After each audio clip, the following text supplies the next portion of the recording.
Everybody, welcome to Inside Crftsho. We're starting a little bit early because we're hot, we're tired, we're sweaty. We have no idea what's going on. So today, we're kind of wrapping up a shoot. We've been on location, so I don't know how well my cell phone's gonna work, but hopefully it holds up well enough. We're wrapping up a shoot we did. It's a project called Heirloom. It's a short film, very, very excited about it. But the location we're at is pretty rad.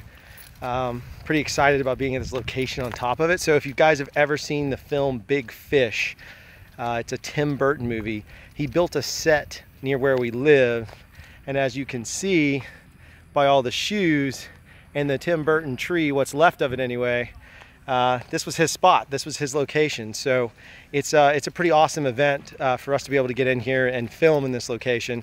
It's a town called Spectre. You can find it on YouTube. It's in Alabama, just north of Montgomery, which is a state capital there. But what's cool about it is, for our storyline, as you can see, there's like a ginormous town, or I mean a ginormous church at the end of this town. It used to be a little more full. It was a lot more full, as a matter of fact. It used to be like buildings over here and buildings over here.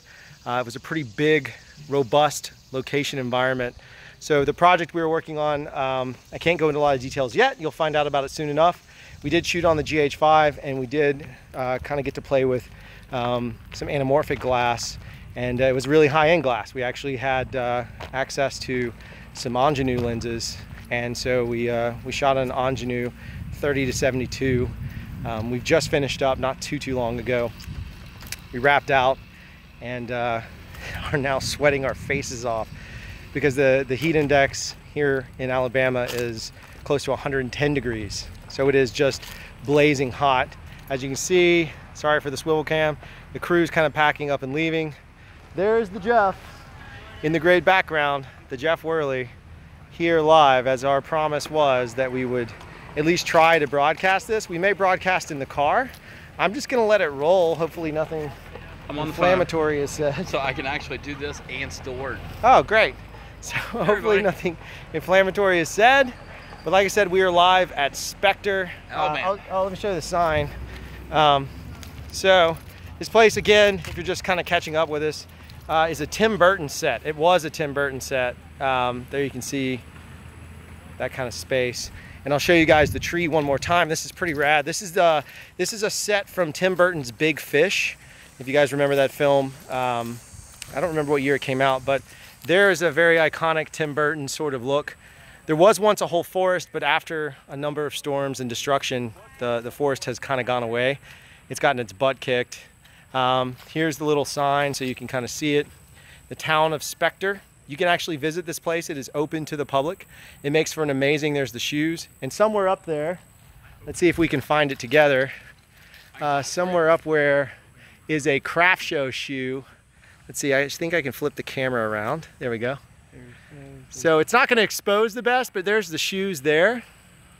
And then I'll just show you guys some of the town. I'm going to flip it. Hopefully it doesn't mess anything up if I do that. Rotate device. Okay. Can't do that.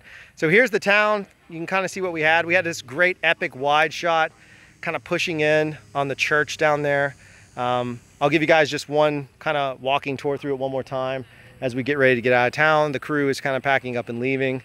Sorry for the inverted version. We're on our phone, so we don't totally know. There's the big oak. They're cutting down tree limbs. That's probably good for sound. Yeah, it is. But whatever. All right, let's take a walk. So we'll walk down this way and kind of look at the location, just showing you guys where we filmed. I would have showed it on set, but we weren't really allowed to do that for this particular project yet. But the footage that we got, again, we shot on GH5. We shot with anamorphic lenses. We had a really good time with that, just kind of testing it out, putting it through its paces. We did do a red versus GH5 piece, anamorphic for anamorphic, here in this location. So this is a former set. Here's a house here. Let's see if I get closer, you guys can see. They've been through a lot of storms and damage, so they're kind of eerie. They're not finished on the inside, but they're totally wild spots. I'll flip it back around for a beat here. And so yeah, so we were able to kind of be on location, shoot this piece out. Anamorphic lenses, like I said, GH5, we did a red test, put everything together. Oh yeah, Trev, this place at sunset's insane. We actually shot it at sunrise because as I get closer, I'll flip it back, here we go. So at sunrise, the sun is roughly right there.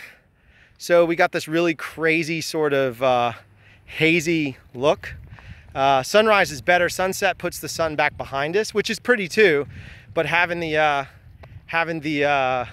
church here. Here's another one of the houses. Oh yeah, there's a rooster and there's goats. So we did have some production issues.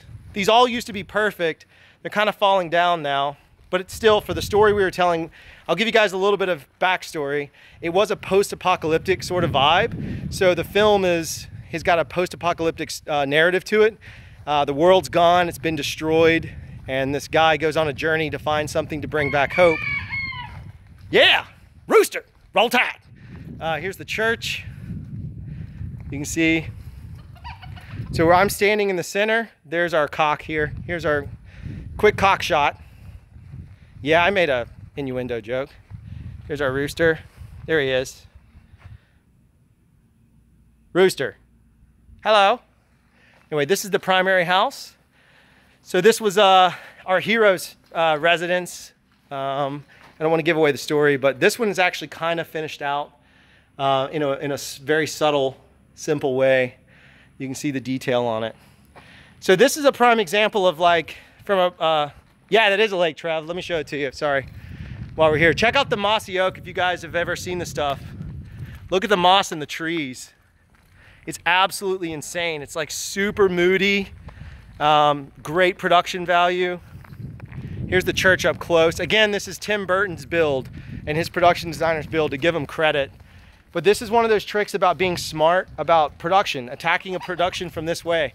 We did a bunch of location scouting, and when you guys see this, you're gonna be blown away. So we juxtaposed this with a crazy a rundown industrial factory. We also had, I'm looking for the goats, I don't see them. Here's the lake. It's kind of creepy looking. Look at all those trees. Isn't that wild? A little bit of a hill here. Then you have all these trees out over the water that are barren, kind of empty. Sorry this isn't on the GH5, but like I said, I'm broadcasting from my phone. You can kind of see survey of the land. It's a really cool, unique location. I'll take you guys back behind the houses here. So anyway, we were able to find all these great spots. So one of the locations was these crazy caves. You guys remember seeing the location video if you saw that. So we shot those crazy caves. That was for this project. But then we found some other ones. We shot this industrial plant. It used to be an iron forge or something. I can't remember totally the term. So we did all that work in order to put this together so that our story has 3 locations, really 4 locations. 4 locations that have a really rich narrative, add cinematic production value, add quality. And we spent, to rent all 4 locations, I think it cost us close to $1,200 total. And that may seem like a lot of money, but it's really not if you consider you're trying to tell a story and you want production value. I'm gonna turn the camera back around because somebody's house is over here. And you want production value and you want to tell a story. The easiest way to do that is on the cheap, is to find really great locations. And as you guys have seen, sorry for the shaky cam, I apologize. As you guys have seen, this was one of those sort of locations. We were able to find a really great spot, put it together. And how long was that rental? So that was each location we had for approximately whatever we needed it for. So in reality, each location cost, let's say $300. So each location cost $300. We had 4 locations and we had them for upwards of 10 hours. And that's only because the crew time, I didn't want the crews to go past a 10-hour day just because our rates were kind of reduced. You know, we were trying to keep it fair for everyone. So we put it in that way. I wish I could show you guys footage of the red versus GH5 anamorphic. It's really insane. Like those cameras are just, it's crazy how well those match up. But it's really cool looking stuff. And obviously that's all like 4K stuff, but it's still really awesome looking content in that space. Here's some of the crew here that probably doesn't want to be on camera, but we're gonna put them on there because this is inside Crftsho. So there's Jay. It's our sound guy. Jared Budlong. There's Jeff. There's Georgia. Hey. Yeah, Georgia's excited. Remember Georgia? She asked about the anamorphic lens. That was me. And that's Laura. She's our new second AC. Wearing a Star Wars shirt because she's awesome. Exactly right. All right, so we're gonna get in the car. I'm just gonna leave the camera rolling. It's gonna be kind of awkward as we say goodbye, but I'm doing it. So I'll just flip it around, just hang out for a couple minutes, and we'll keep talking as we drive. I don't know if that's a smart idea, but whatever. Inside Crftsho, that's how we roll. Maybe Jeff will hold the camera. He's right with me. We also rented a minivan this time. I should probably just do that. We rented a minivan this time and packed it full of all of our gear. We brought too much gear, so it overflowed into other vehicles. So questions, it's kind of hard to see comments. I'm trying to answer them as I can. What I can tell you is we rock and rolled it. Well, how much would it cost to build 15? Yeah, that's totally right, Trev. That's my point. So if you tried to build, this set was probably, when you saw it, and you notice there's some gaps. Those gaps are actually other buildings. I filmed on this set, not for Big Fish, but to film shortly after it when I was a much younger guy. And that set, there was actually two, let's see, let's flip it around. So there in those gaps, between those two houses, there was another house and there were two more buildings, and each one of the buildings actually had a fully functioning interior that was fully dressed out. And one of them had a second floor you could film from. And it was kind of, again, like a Western town. And the crazy part about it was, I mean, you walked inside and they were totally period awesome, like just weird and kind of interesting. Again, Tim Burton. So they were super awesome. However, we've had a lot of hurricanes. I think Katrina took out a couple of them, and then Ivan took out another, and so we've lost the houses as we've gone along, so they've kind of just gotten run down. To build this set, I want to say it was like, I remember somebody saying something like it was like 300 to 500K just for the build, and that doesn't include all the shoots and rentals and all the other crap that comes along with it. It was a pretty expensive thing. Kyle from Uninked Studios might know better if he knows those numbers, but it was really expensive. Kyle and Maddie B, if you guys remember, they've commented before. They're part of our crew. They've thrown some stuff our way. So anyway, I'm gonna flip the camera around, and you know, we're just gonna hang out and say goodbye to Jared and then get in the car. So just sit tight for just 2 seconds. I'm not gonna lie, I just dropped my cell phone. That actually happened. I completely just dropped my phone. I'm sorry. I'm trying to do this live. Crftsho live on the road, rotate device. It will not let me shoot the film inverted. All right, well, Jeff is gonna just have to hold it. So, here you go, Jeff. I'll hold it. It's on selfie mode. Why don't you talk for a second? Oh, and then you have all this stuff on top of it. Yeah, hey, everybody. We're a little exhausted. That's why Drew dropped his phone. We're just going to get the car set, and we will be on our way. Where are you going to clip it at? I start clipping it. Clip it, but it won't Hold on. We're going to see if we can figure out how to clip this thing to the van. You rotate. Well, I mean, I guess if I will. Listen. Oh God, that camera's hot. Yeah, that's gonna be safe. I'm gonna let Jeff hold it. Oh. Just turn it around. We don't know what we're doing. We have no idea what we're doing. We said it was gonna be awkward. We literally just wrapped up 3 12-hour days. We're exhausted. Look at this. Come on, that's the ceiling. Oh, we can't. Yeah, we can.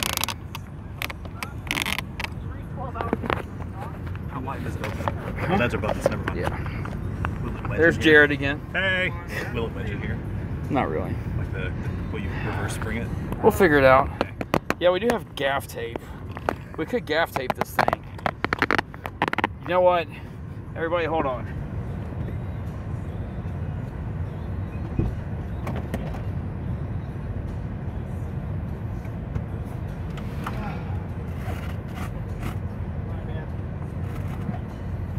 Holy smokes! Jeff's looking for paper tape. Is the wind? I should turn off the music. Turn the AC on. How's it going, guys? I'm sorry. Yeah. This is technical difficulties. It's a little bit harder. Like I said, it was going to be difficult. We weren't totally sure if it was going to even be possible. We're quite literally broadcasting live from set. There's a chainsaw working. We're just leaving. I wish we could have shown some on-set, but due to timing and such, we had to finish everything up pretty early. All right. I can't find the gas. Can't find the gaff tape, so this is how it's gonna have to be. It might be me looking up and Jeff helping to answer questions. Yeah. So what do you guys have? Like, this is a really good time to talk about production. So we shot a short film, full-on crew, full cast. Our actor, who you will meet in some upcoming videos, is a guy named Jeremy Sandy. Jeremy starred. You can look him up on IMDb. This might not be the greatest thing. Jeff's gonna get killed by a ladder. No, I'm putting it on the 1.2, so if somebody gets hit, shoot. Yeah, our car is full of gear. We'll show you that once we hit the road. I'm using the backup camera. We're actually driving a Nissan Quest. We're in a minivan, and I'll be honest with you, I think I'd use a minivan above and beyond anything else. I hope the sound's okay. Can somebody text me and tell me, because it's so hot we have to run the AC. It's blazing. Like, it's just not even, it's not even fair how hot it is currently. So anyway, now's a good time to talk production. If you guys have questions, we wrapped it out. So anyway, I was saying we had a really strong crew. Our total crew number is about 25 for the short film. Our cast member, our primary cast was a guy named Jeremy Sandy. You can look him up on IMDb. He has a really good role, like a featured role, named role. I think he was like number 6 on the call sheet. Jeff's getting me out of here. Number 6 on the call sheet for a movie called Deepwater Horizon. So you've seen him on the big screen, like he's a legit guy. I've never worked with Jeremy. He's a very close friend. We've just never had the right project. So what we put together was, I'll give you guys a little hint on the storyline. It's a post-apocalyptic adventure film. So it's not like Mad Max with the violent element, but it is like Mad Max in that it's post-apocalyptic. And the only other movie I'd combine it with is well, not just a movie, I'd combine it with a video game. I'd say it's like Raiders of the Lost Ark and Uncharted, the video game series Uncharted, meets Mad Max without the sort of overly graphic violence, because we did decide to make it a little more of a PG product. Not to say we don't have an amazing fight scene. Look up a dude named Casey Hendershot. He's our main villain. Epic fight scene we shot inside this factory yesterday, again on the GH5. Shooting anamorphic, it is absolutely insane. I fall in love with this camera more and more every day. We chose to shoot the GH5 because of the work speed and just to kind of see what it would do, just put it through its paces. Same for lenses we used. Yeah, and we wanted to see if these anamorphic lenses, so that we would have a zoom that we could move faster. We did use an anamorphic zoom. Yeah, when you guys see this stuff, God, I wish I could show a still. We don't even have a way to show a still. We don't have a way to show a still. I can't even show you a still. I wish I could show you a still. Jeff might be able to hold up pictures of the locations we took, because again, this is really like DIY live, because again, we're on the road driving. I'm stopped, not at a traffic light, just for safety. Yeah. I'm stopped at a gate here. But again, if you guys want to come to this location. So we had a really great cast. Our crew was a lot of younger players that we had, but some experienced folk inside of it. People, some brand new. Hold on for the bump. Hang on, camera. Oh, sorry. We had some new crew. So we're big believers in giving everybody an opportunity to work on a project. And so this was a prime example of taking kind of veteran crew and mixing it with new crew to give them a chance to grow. Because if you're not doing that, if you're only hiring the same guys, that's great. And I'm glad it gives you that. And I think that's awesome. I'd love to do that sometimes on my own. But there's also something about giving back in the space of like, if we can help curate the crew the way we want them, it not only helps them grow, because me and Jeff have a pretty good track record. My assistant editor quit editing for me. She went to locations for me. She's done a lot of projects for me, and now she is a SFX person on Stranger Things. So she did, she just finished Stranger Things 2. I think she's even in the trailer doing some kind of pyro gag. That's one of our assistants. One of my ACs, my assistant cameras, shifted on to go work with Steve Yedlin, who shot the Last Jedi, the new Star Wars film. Is that what it's called? Yeah, Last Jedi, the new Star Wars. I should know that. I'm gonna get punched by someone for that. Anyway, shot that. His brother's gone on to do a bunch of TV work, been very successful. And that's not a toot for me and Jeff, because me and Jeff don't, that's not the point. The point is, we took a risk on those guys to curate them the way we wanted them, and it just happened to be that it worked out pretty well. So, yeah, okay. Trev asked a question earlier, and maybe it caught up on the live stream because it's kind of weird. Do you decide how much time is allocated for each shot? Yeah, that's a tough question. So today, all right, so prime example, you'll hear this in the commentary. We're gonna do a commentary on the short, really breaking down. But, so yesterday at this location called Sloss Furnaces, just Google Sloss Furnace and look at the images and know that we shot there for you guys. Like, this is straight up for people who love cinema, and I believe this channel is nothing but people who love cinema. Anyway, that location, we were only afforded about 8.5 hours of production time, which isn't a lot when you're doing 20 setups. I think we had a total of 20 setups on the day. So we weren't really able to do, that's a lot of setups, by the way, because you've got to light this really dark interior. I'm gonna see if Jeff has any photos. You guys just need to see him. But look it up, like I said, just Google it, it's pretty rad.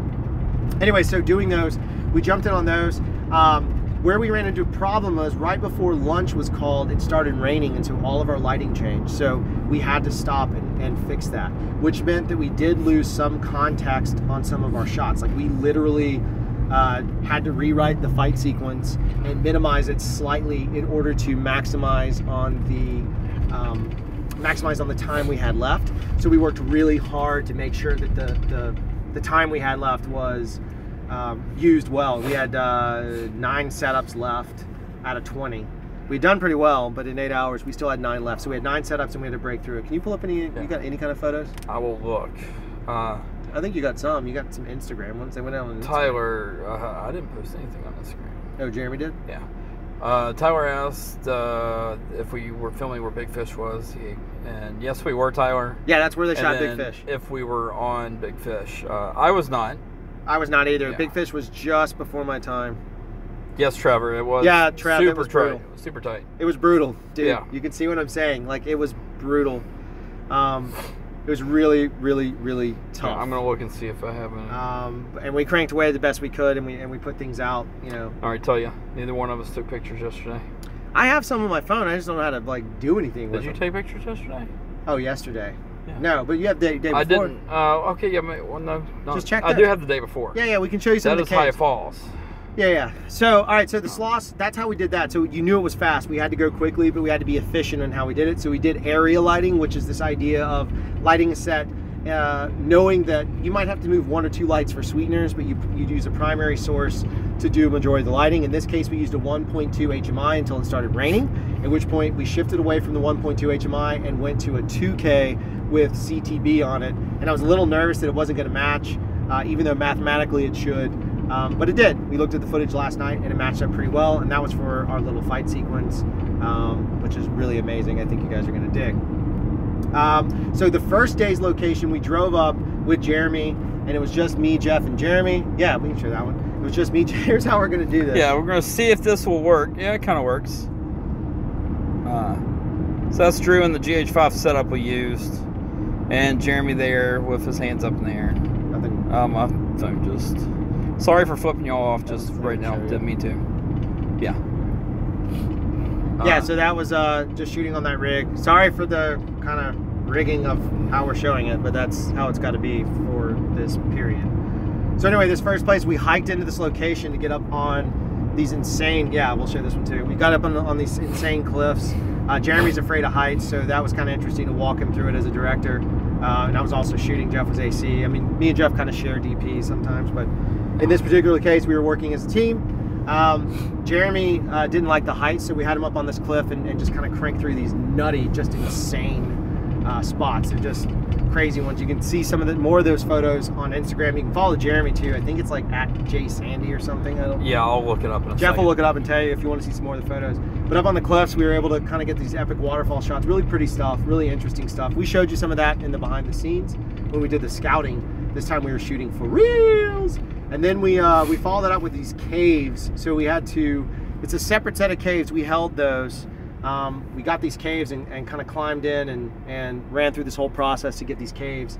There's a lot of hiking and a lot of gear. So we packed all of our gear in. And those cat lights, when you guys see this stuff, when you see the footage, you'll have an advantage on it whenever the short comes out. But the entire short was shot with these cat lights, the little battery powered ones. And then we took, if you remember that orange or that gray brick, I think we talked about it in one of our very first videos. It was like this gray power cell thing. We hooked it up and powered another HMI, oh no, I'm sorry, another LED, another cat light LED. It was a big, super bright one. I can't remember. That one's like the 2000 or 3000. 3000. I think it's like 3000 lumens. It's pretty bright. Yeah. And we use that as an epic backlight. And this is my turn, right? Yeah, we're going home. We use that as an epic backlight and kind of kick things up that way. And it turned out gorgeous. Of course, we used a poor man's hazer. I just walked around in the cave with a vapor doodad. blowing haze in. We got shafties, we got gorgeous light. Everything looked really, really insanely good. It was quite insane. Me and Jeff normally at this time talk about, when we leave a set, by the way, we're normally talking about how the shoot went. We start breaking it down, kind of, hold on, traffic. Kind of like a military AAR. So we just do an after action report.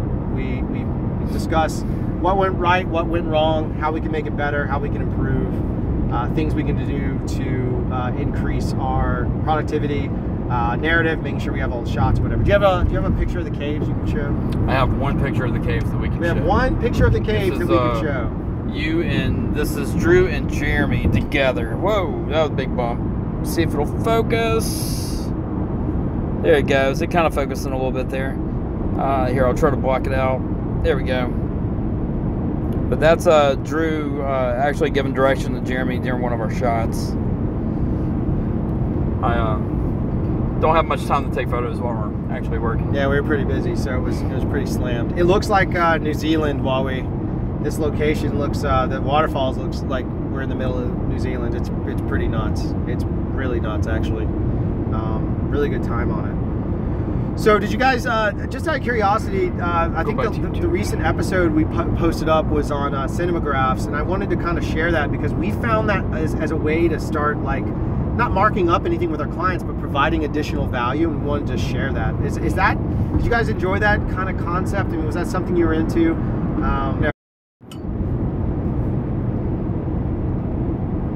There we are. Sorry. Like I said, we lost you. We're back. Big time, yes. Yeah.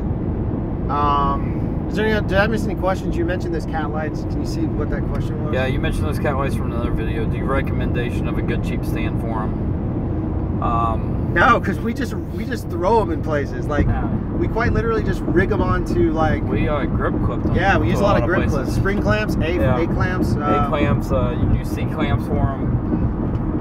We hang them off stuff like crazy. We set them on the ground, light them up. The only thing I do think you need is some kind of diffusion, which we've talked about it before. Some of the best is, the best cheapest is like parchment paper. Works really well. So we'll use parchment paper, or we'll use, this time we were actually using grid.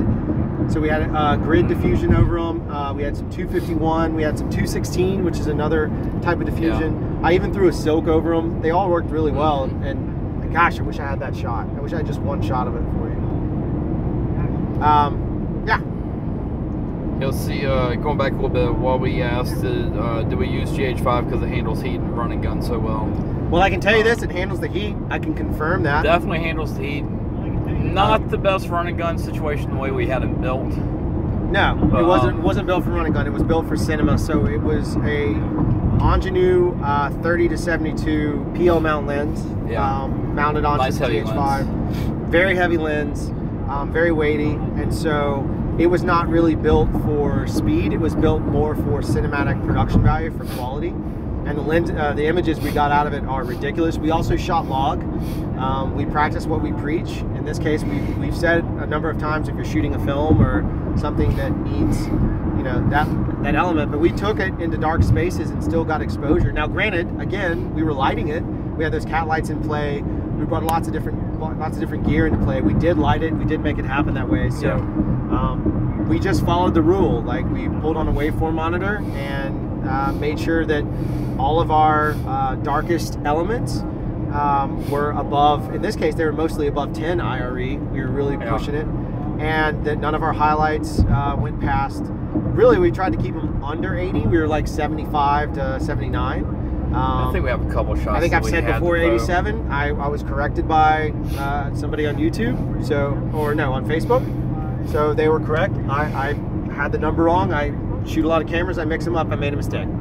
But I'm telling you now, Vlog at, or log rather, Panasonic log at 80 IRE is perfectly exposed highlights. We had beautiful clouds in a lot of these shots. We were fortunate that it was sunny for the most of the shoot, so we did, but it was also cloudy, so we did get some really great framed up shots to show you depth in that. So the rig we built was not necessarily for speed as much as it was, well, it really sucked climbing a mountain with it, I can tell you that. Yeah. We did use our battery gimmick, the Anton Bauer back. We did have that slapped on. 3 days, we changed one time. We changed, yeah, the battery one time over 3 days, and that was powering That's running all day. The camera hardly ever, I don't think the camera's ever turned off. No, I didn't turn the camera off. 10 hours a day, the camera's not turned off, and we changed the battery one time. Yeah, we turned off for lunch, so for 30 minutes. The camera's turned off for 30 minutes at lunchtime, and it ran for 3 days. Or 2 days. We had one battery change this morning.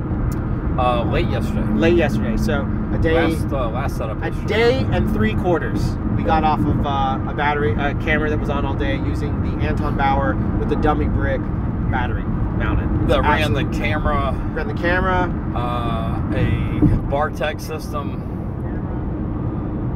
The Bartech's a wireless follow Actually, focus, yeah. That's the only two. Yeah, we did run a Bartech instead of pulling focus because it made more sense for us. A lot of times, the way we had to frame and shoot stuff was a little bit crazy. Is there any questions? Jamie asked if we used the Atmos. We did not use the Atmos. Our Atmos was having problems. Yeah, we had a little bit of so we had to get rid of the Atmos and go full-fledged old film analog follow focus measurement. Yeah. First AC off the camera kind of pulling, no monitor. And I would like to say, as a DP, operator, whatever I am, jerk face, whatever you want to call me in the moment, I would like to give Jeff publicly a big shot of awesome, because the dude was pulling a lot of shots based on numbers only. And unfortunately, when you set a lens that doesn't have back focus, you use shims to help you get the lens relationship to the sensor just perfect, so that 3 feet equals 3 feet. But we didn't have that luxury. Instead, because the shims didn't come with it, and the lens came in kind of late, so we were kind of in a situation where we had to do it by being creative. And again, the GH5 fit really well. The PL mounts we had worked really well, so we were able to kind of calculate the lens depth by simply by figuring out where was it 1 foot? It was a 1 foot translation. So 3 feet was 2 feet. Was it 3 feet was 2 feet or 4 feet? No, it was 4 feet was 3 feet. 4 feet was 2 feet. Yeah, it was 1 foot down. shorter than what 1 foot it shorter, actually said. And so we had to shoot everything that way. Yeah. Sorry for the delay on comments. Again, you're getting a YouTube live from my car after we've just wrapped. We did have interesting talent scenarios, and because it was so hot, you know, the talent gets tired because they're performing, they're putting on the work. Not that the crew doesn't, but in this case, the crew was 100 miles an hour doing their thing. The talent had to be dressed a lot differently than us because they had to look awesome. So they were in a lot of armor. There were a lot of Mad Max looking gear. They had a lot of really crazy looking stuff about them. And so the heat was just really impressive. And they did a fantastic job putting up with it and still making their marks, doing things that they needed to do accordingly. So we just got tiresome a good bit. There's a police officer. Yeah. Hello, sir. While we say can't wait to see the footage, Drew, I thought you were a lens snob with your lens choices for the GH5. I am a lens snob, an Ingenue 30-72. The Ingenue is pretty nice little lens. That's Boss glass, bro. It's pretty good. An anamorphic Ingenue? Yeah, all day. That's a super sharp lens. Parafocal lens, but the GH5 having a non-back focusable sensor is what kind of messes up a little bit while we... But that's a DSLR thing, just so you guys know. It is. Digital SLR, it's also, I might mistake here, or misspeak, but I think it's all Blackmagic cameras are that way too, but they don't back focus. All of them? I think so. The Ursa Mini Pro 4.6 might back focus. I can't remember. I know the old ones do not back focus though. Yeah, so back focus, we talked about that before. Where will the short be posted? No comment. Yeah. I'm not allowed to discuss that right now. We will let you guys know, and it'll be posted somewhere awesome sauce. But when we get there, we'll let you guys know when that drops. I mean, it's not like a big secret thing, but we're not ready to release that information yet. Basically, I will say it won't be like a feature where we shoot it in a year or a year and a half later. It might still be in some type of stranglehold. Yeah, like the Sasquatch movie. Yeah, it'll be out somewhere decently soon. Yeah, we hope so, for sure. I think it'll be awesome. Was this a paid gig? Huawei. Well, as a professional, all gigs are paid gigs. Yeah. To say it's a paid gig is a kind of an interesting question because it was and it wasn't. So it's me and Jeff put in a lot of our own money to make it work. We worked a lot of deals and called in a lot of favors and made things happen that way. Yeah. Jamie Bauer, this is fun. 15 people in a minivan. Yeah, that's exactly what dude, it what is. a great quote. Absolutely right. Yeah, it's like driving home when you can just not stop talking about stuff. That's amazing. Has anybody we've talked about, has anybody shot Vadris recently that can send some footage or post a link or something? We're still very interested in the Vadris. Yeah. We want to do a lens test on those next, and it's just something we've really been wanting to do. We've had this short in the hopper for a long time. Like, we've been working on the script for a while. Yeah. And so we'd like to find for our next one, I think we're going to team up with Jeremy again and do another project. So that's where it's kind of a gray area about the stuff. Anyway, Jeremy, we want to team up with him again. And we've got a project he and I have been working on. Relatively soon. Yeah, relatively soon that we want to jump in on too. Yeah. And we really want to shoot it with this Vadris. What I was going to ask is, this is what the question was. Those that have used the Vadris, have you used them with like a speed booster? And if so, how did that work out? Just out of curiosity. 165, Kyle. That's what mile marker we're at. Where are you, Kyle? Our friend at Unink Studios was on the shoot with us, and he's asking where we are on the way home. We're 164. Now we're at 164. We've driven a mile since Kyle wrote that. Kyle, you're supposed to be driving. Maybe Maddie did it. Probably Maddie. Let's go with Maddie B. Yeah, Maddie B did it.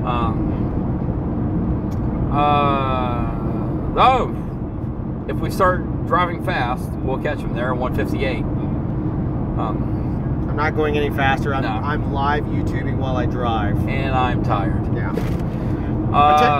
See, Tyler, I have a wedding on my channel, the McPherson trailer that was shot on Vadris, the GH4. Awesome. We will definitely check that out, Tyler. Yeah, I'm going to go check it out like ASAP. Not your best work, but they were super crispy. But it's pretty good. Not going to judge your work. Just yeah, look exactly. At the We just want to see we want to see the lenses, but I bet it's better than you're saying of yourself. Usually, I find that the very humble DPs end up being the ones that are shooting the most epic work. Yeah, exactly. So we'll slow down. Ha ha ha, maybe.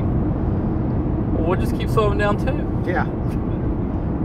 Yeah, is there any other questions? I know it's kind of a weird episode. Again, like I said, we apologize. We wanted to at least commit our promise of trying to keep the live show live as we go through it. Sound was a nightmare. It's going to be a pretty looped project just because the locations we picked. We picked location over over sound. So in some cases we had, like, Sloss is really noisy, and that gets to be a little problematic. Yeah. So we made a call, knowing that I can go back and get some of our actors. The other actors I didn't mention is a group of gosh, they're prop designers that leather workers, prop designers, art department folk called Airship Isabella. They did I worked with them years ago on a steampunk thing. We've shown pieces of it. Yeah, you guys have seen Ether. I don't know. Yeah. But they did a lot of the work on that, and they're super, super, super talented. So the props that they provided to us in this particular thing are nuts. Goosebump. Yeah. I don't use Goosebump lightly because I don't think I've ever said it on this channel. Yeah. But Jeff doesn't get goosebumps because it did make me have goosebumps. And then Drew tried to make me cry today. Oh, well, you can tell that story. I'll tell that story once I get the book. Okay. Well, we'll have to do it with the book. All right. Yeah. That's fine. I don't know if I can tell the story right now.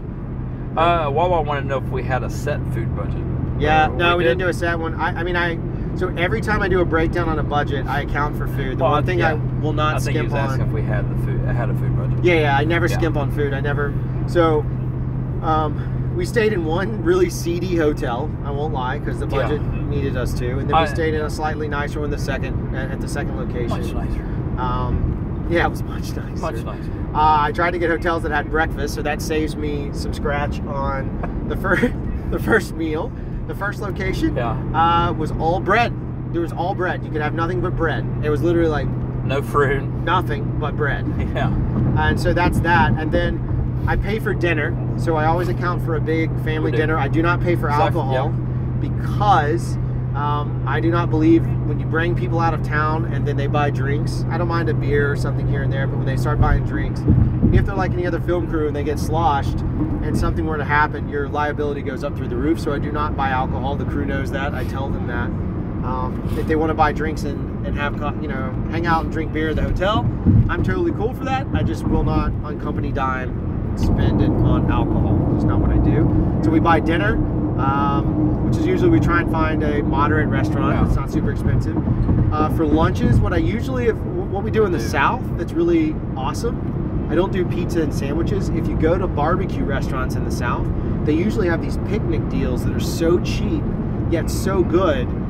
You get a bunch of sides. So that's what we do to save money is we have... And straight protein. Yeah, and it's straight protein. So you don't want anything really, at least I don't, and most of my crew doesn't. We don't, when it's, the heat index today was 110. The humidity, the actual temperature was 91, but the humidity is almost 100%, which means you're just destroyed, disgusting for that entire time. So you don't really want a heavy meal. So what we do is we do just high protein that gives you energy, keeps you moving without you feeling super weighted down.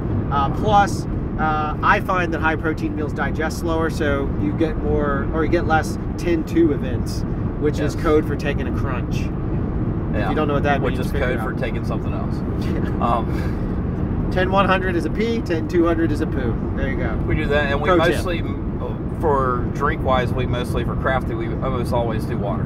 We might get one case of sodas. Yeah, we do a little bit, but most of the time it's water for the humidity and the heat levels that we have. Yeah, it's just keeping people healthy. Yeah. So yeah, we do have a set food. I budget everything. I think I talked about it before. I use Wave. I use Wave. I use Numbers on Mac. I build budgets. That's what I did on the film side when I'm doing a feature. This one I didn't necessarily have to do it as much because I was training Georgia to work as a UPM. But typically what I do is I use Movie Magic budgeting, Movie Magic scheduling. They work hand in hand.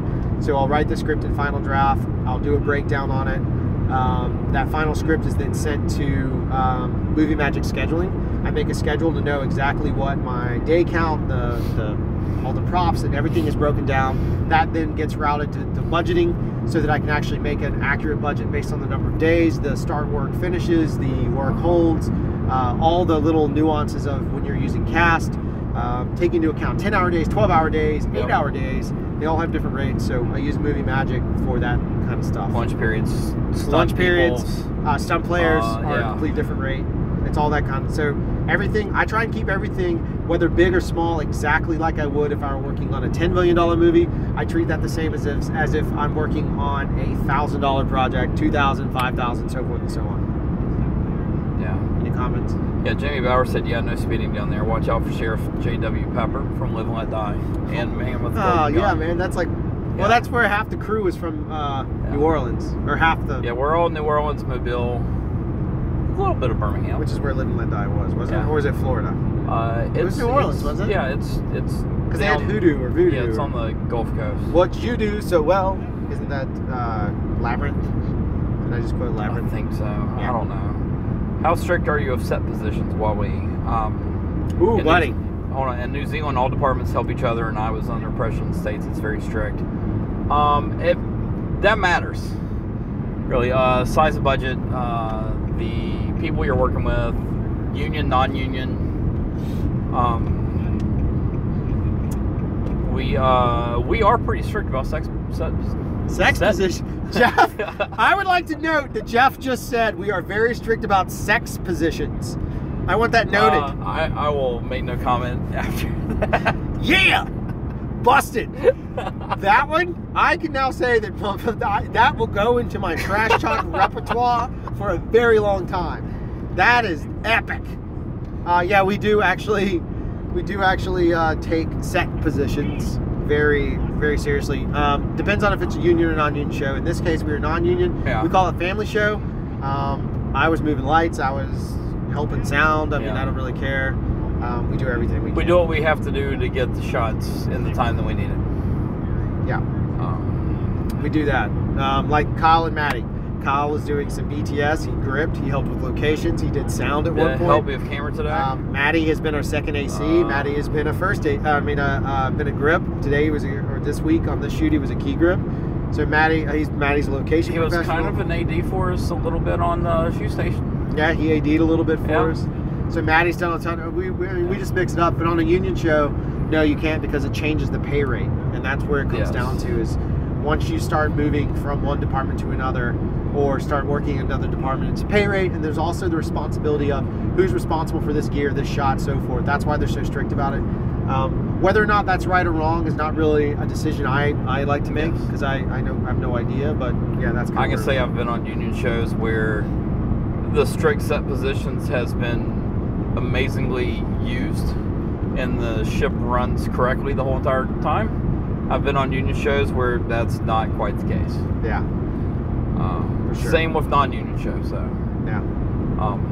But yeah, it can be very strict in the union sense while we Freudian slip. You can take it that way if you want to, Kyle. Jeff misses his wife, Yeah, bruh. exactly. So now everybody on YouTube knows I missed my wife. Yeah. Well, that's our back pedal. Exactly. Because my mom watches this show. Hi, Mom. Yeah. Hey, Miss Hall. I haven't seen your mom forever. She's Yeah, kind of that's just a setup for a number of bad jokes. No, it So is. let's No, no. Let's just 86. Yeah, but let's Moving go away on. from that. Moving on. Moving on. I don't want to hear Trying to or think of tell what any else of we those jumped stories. into that's pretty interesting. So yeah, so back to log stuff. From an exposure standpoint, hold your ground. A lot of tests we did before this. A lot of really cool kind of workarounds for us. That's why some of the videos were leading up to it because we were working on our own project and we wanted you guys to see what we were doing. That's one of the things. So going through the tests on it, I really can tell you we pushed some grades on some shots and we pushed noise, we pushed everything, and it holds up. Is it going to be the sharpest, cleanest image ever? Sometimes it's not. You can get it there with a ton of lighting, but in this case, that wasn't active, so it was just a crazy scenario. And we talked about did exposures quite extensively on this. Yeah, I mean, I still have it on. There's my meter. It's literally on my belt, punching me in the side. I mean, I used my meter the entire day, even daylight exteriors. Even though you know what it is, you still use the calculation to be like, it helps me. It just gives me comfort to figure it out. Like if I was silking we were something, doing it the right way. We were kicking it under the silks, under straight daylight, in the shadow areas. Yeah, We were mixing all the exposures we would to measure just check across the board. everything. And that's how you know. You can see the stop differential from, a shadow. There's Kyle right there. Look at him. We just Got passed off Kyle. to He get pulled behind off us. to get behind us to harass us. Yeah. What a Trev asked, are we done for the day, or are we going to do any edits right after the shoot? We are on our way, Trev, to dump footage, transcode it. Probably not edit tonight. I don't think we'll get to the edit. The transcodes. It'll take a while. Yeah. But yeah, we will be on it start of the beginning of tomorrow. Yeah, we'll start cutting right away, just to kind of put things together. And again, it's about time. And since we're in a regular work week, that's what we have to deal with. So for us, it's a matter of making sure the work week flows. We'll work through the weekend or whatever we got to do to make up for some of our other clients, because this is kind of playtime for me and Jeff. So yeah, I do have like 720 emails to answer. But that's what you got to do when you want to tell a cool story, and this was important for me and Jeff. We really wanted to get back and do a narrative piece. Commercials are great, and I love the money, but there's times where you just want to tell a story, and that's what this was.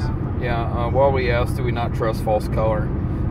Actually, while we don't ever really use false color. Yeah, I never learned it. I just learned the meter, and I'm sure there's a million ways. People are way better at using it than I am, but it's not how I learned. And so after 20 years of doing the exact same thing, it's hard for me to jump in and jump on it. I remember when the red first came out on the red bazooka tube. We used false color a little bit, but it didn't click with me personally. And I don't use peaking. I use it on this when we've had to. Yeah. But when we use a Shogun or something, I don't use peaking for focus. Jamie's asking, what monitors are we using for edit color grading? Our color accurate monitor is a Flanders 24-inch, a decently old one now, but still holds up very well.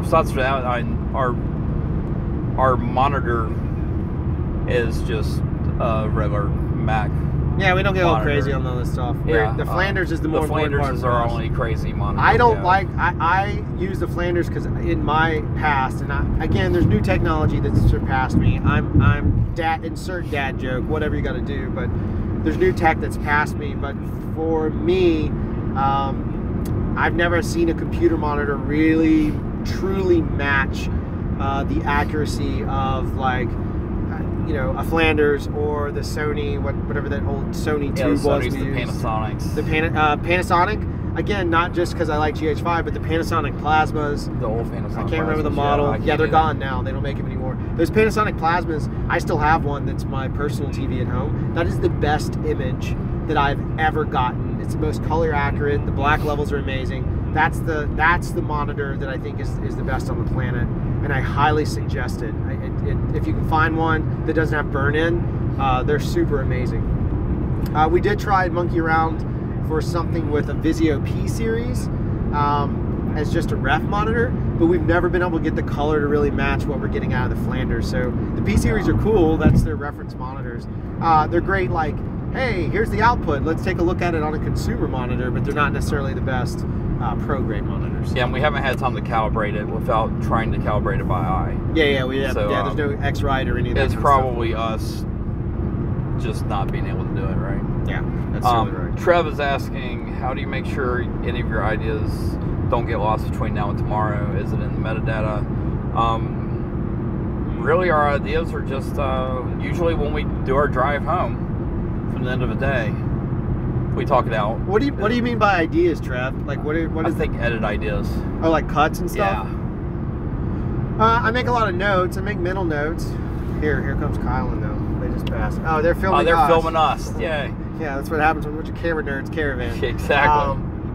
They also have GH5s and whatever. Yeah, so if it's edit notes and stuff, I try and make notes as we go. I just make like handwritten notes because it's usually, again, you did the math. The number of setups was crazy, so I just make little handwritten notes. And then I try and often not get married to those for editorial. Yeah. One of the lessons I learned a long time ago is to not get super married to your post, but instead just let it be organic on the back end so that you can kind of zero it in that way. Well, we both also talked out the edit, like yesterday, where we did multiple cutaway endings for different scenes and stuff like that. Yeah. We have different types of edits that we've talked through. All right, Tyler, not going to hate on you, Tyler. He says, don't hate. What exactly is transcoding? Changing file types, creating proxies. That's exactly what transcoding is, really. We are transcoding, we'll probably be transcoding down to 4444. Yeah. For this. We might do a proxy at the same time. Probably not. We'll probably just do it off the 4444s. But that's exactly what it is. We'll probably be doing that as a full-size transcode, just so it plays easier and better for us. And we might have a little bit of VFX work that we might have to do. Yeah, there might be some paint outs. There's not much, but you always consider those, yeah. And so I'd rather do it 444. I don't really care about Mac or PC. We currently work on Mac because that's what we had a long time ago. Yeah. But we're actually both of us are very open. Yeah. We have an open relationship with our computers. You might say we don't mind the set positions of our.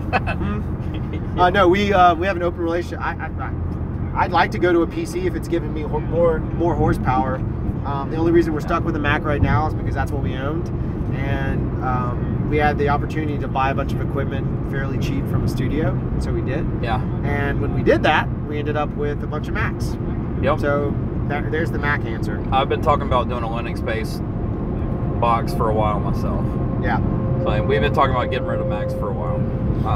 I wouldn't mind moving on. Do you have a Mac at home and a PC at school, or is that PC at home and Mac at school? PC at home, Mac at school for Jamie.